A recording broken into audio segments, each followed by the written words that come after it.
खोल दो मंटो की सबसे मशहूर कहानियों में से एक है। ये उन कहानियों का हिस्सा है जो मंटो ने मुल्क के बंटवारे यानी हिंदुस्तान और पाकिस्तान के तकसीम होने के बारे में लिखी। मैंने इसे सबसे पहली बार तब पढ़ा जब मैं 12 या 13 साल का था।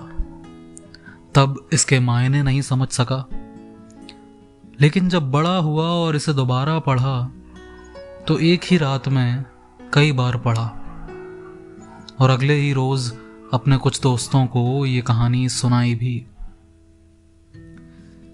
मेरी समझ में ये उन कहानियों में से, उन चंद कहानियों में से एक है जिसे पढ़कर आप बंटवारे के दौरान हुई जातियों को समझ पाते हैं और ख़ास तौर पर औरत जात के खिलाफ हुई जातियों को समझ पाते हैं। तो आइए ले चलता हूं आपको कहानी के सफ़र पर। अमृतसर से स्पेशल ट्रेन दोपहर के 2 बजे चली और 8 घंटों के बाद मुगलपुरा पहुंची। रास्ते में कई आदमी मारे गए, बहुत से जख्मी हुए और कुछ इधर उधर भटक गए। सुबह 10 बजे कैंप की ठंडी ज़मीन पर जब सिराजुद्दीन ने आंखें खोलीं तो अपने चारों तरफ मर्दों और बच्चों का हुजूम और समंदर सा देखा तो उसके सोचने समझने की कुव्वतें और भी कमज़ोर हो गईं और वो देर तक आसमान को टकटकी बांधे देखता रहा। यूं तो कैंप में हर तरफ शोर बरपा था, लेकिन बूढ़े सिराजुद्दीन के कान जैसे बंद थे। उसे कुछ सुनाई नहीं दे रहा था। कोई उसे देखता तो यही ख्याल करता कि वो किसी गहरी फिक्र में है, मगर उसके होशो हवास सुन्न थे। उसका सारा वजूद किसी खला में लटका हुआ था। आसमान की तरफ बगैर किसी इरादे के देखते देखते सिराजुद्दीन की निगाहें सूरज से टकराईं तो तेज रोशनी उसके वजूद के सारे रेशों में उतर गई और वो जाग उठा। ऊपर तले उसके जहन में कई तस्वीरें दौड़ गईं। लूट, आग, भागम भाग, स्टेशन, गोलियां, रात और सकीना। सिराजुद्दीन एकदम खड़ा हो गया और फिर उसने पागलों की तरह अपने चारों तरफ फैले हुए इंसानों के समंदर को खंगालना शुरू किया। पूरे 3 घंटे वो सकीना सकीना पुकारता कैंप की खाक छानता रहा, मगर उसे अपनी जवान इकलौती बेटी का कोई पता न चला। चारों तरफ एक धांधली सी मची हुई थी। कोई अपना बच्चा ढूंढ रहा था, कोई माँ, कोई बीवी और कोई बेटी। सिराजुद्दीन थक हार कर एक तरफ बैठ गया और अपनी याददाश्त पर जोर देकर सोचने लगा कि सकीना उससे कब और कहाँ जुदा हुई।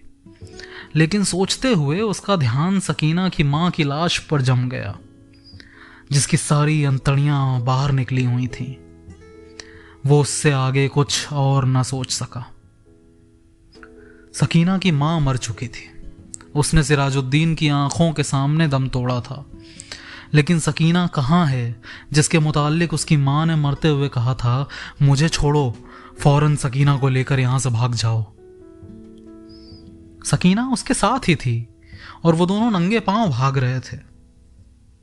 सकीना का दुपट्टा गिर पड़ा था। दुपट्टा उठाने के लिए उसने रुकना चाहा था और सकीना ने चिल्लाकर कहा था, अब्बा जी छोड़िए, लेकिन उसने दुपट्टा उठा लिया था। यह ध्यान आते ही उसने अपने कोट की उभरी हुई जेब की तरफ देखा और जेब में हाथ डालकर दुपट्टा निकाला। सकीना का वही दुपट्टा। लेकिन सकीना कहाँ है? सिराजुद्दीन ने अपने थके हुए जहन पर बहुत जोर डाला, मगर वो किसी नतीजे तक न पहुंच सका। क्या वो सकीना को अपने साथ स्टेशन तक ले आया था? क्या वो उसके साथ गाड़ी में सवार हुई थी? क्या रास्ते में गाड़ी के रुकने पर और बलवाइयों के गाड़ी में घुस आने पर वो बेहोश हो गया था, जो वो सकीना को उठाकर ले गए? सिराजुद्दीन के जहन में सवाल ही सवाल थे, जवाब कोई न था। सिराजुद्दीन को हमदर्दी की जरूरत थी, लेकिन चारों तरफ जितने भी इंसान फैले हुए थे, सबको हमदर्दी की जरूरत थी। उसने रोना चाहा मगर उसकी आंखों ने उसकी मदद न की। आंसू न जाने कहाँ गायब हो गए थे। 6 रोज के बाद सिराजुद्दीन के होशो हवास किसी तरह दुरुस्त हुए तो वो उन लोगों से मिला जो उसकी मदद करने को तैयार थे।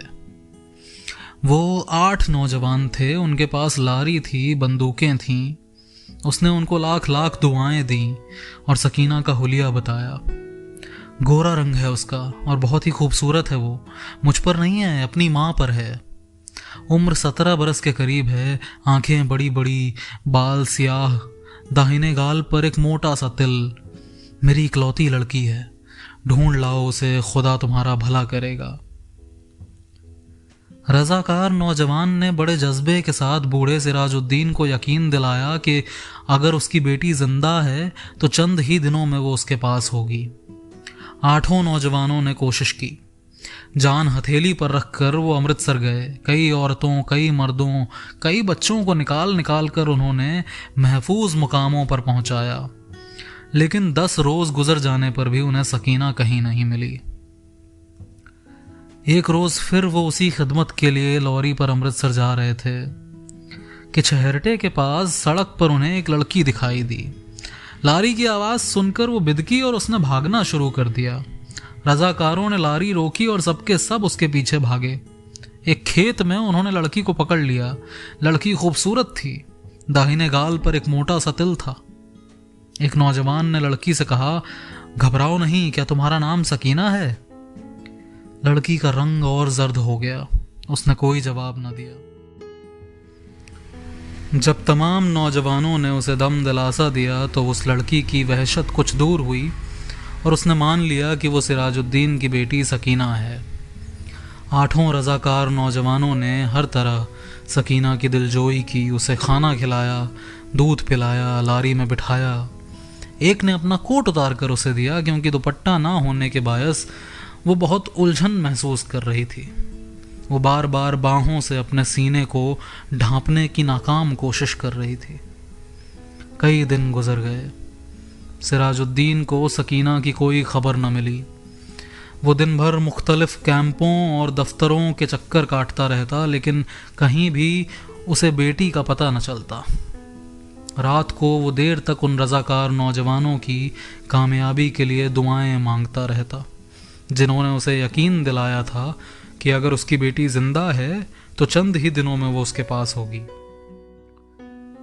एक दिन सिराजुद्दीन ने कैंप में उन रजाकार नौजवानों को देखा। वो लारी में बैठे हुए थे। वो भागा भागा उनके पास गया। लारी चलने ही वाली थी कि उसने पूछा, बेटा मेरी सकीना का पता चला? सबने एक जुबान होकर कहा, चल जाएगा, चल जाएगा, और लारी चल पड़ी। उसने एक बार फिर उन नौजवानों की कामयाबी की दुआ मांगी और यूं उसका जी किसी कदर हल्का हो। उसी शाम कैंप में जहां सिराजुद्दीन बैठा हुआ था, उसके पास ही कुछ गड़बड़ हुई। 4 आदमी कुछ उठा कर ला रहे थे। उसने दरियाफ्त किया तो उसे मालूम हुआ कि एक लड़की रेलवे लाइन के पास बेहोश पड़ी थी। लोग उसे उठाकर ला रहे हैं। वो उनके पीछे पीछे हो लिया। उन लड़कों ने लड़की को अस्पताल के सुपुर्द किया और चले गए। वो कुछ देर तक ऐसे ही अस्पताल के बाहर गड़े हुए लकड़ी के खंभे के साथ लगकर खड़ा रहा, फिर आहिस्ता आहिस्ता अंदर चला गया। एक कमरे में कोई भी नहीं था, बस एक स्ट्रेचर था जिस पर एक लाश सी पड़ी हुई थी। वो छोटे छोटे कदम उठाता हुआ बढ़ा। कमरे में दफतन रोशनी हुई। उसने लाश के जर्द चेहरे पर चमकता हुआ तिल देखा और चिल्लाया, सकीना। डॉक्टर ने, जिसने कमरे में रोशनी की थी, उससे पूछा, क्या है? उसके हलक से सिर्फ इतना निकल सका, जी मैं इसका बाप हूं। डॉक्टर ने स्ट्रेचर पर पड़ी हुई लाश की तरफ देखा, फिर लाश की नब्ज टटोली और उससे कहा, खिड़की खोल दो। मुर्दा जिस्म में जुम्बिश हुई।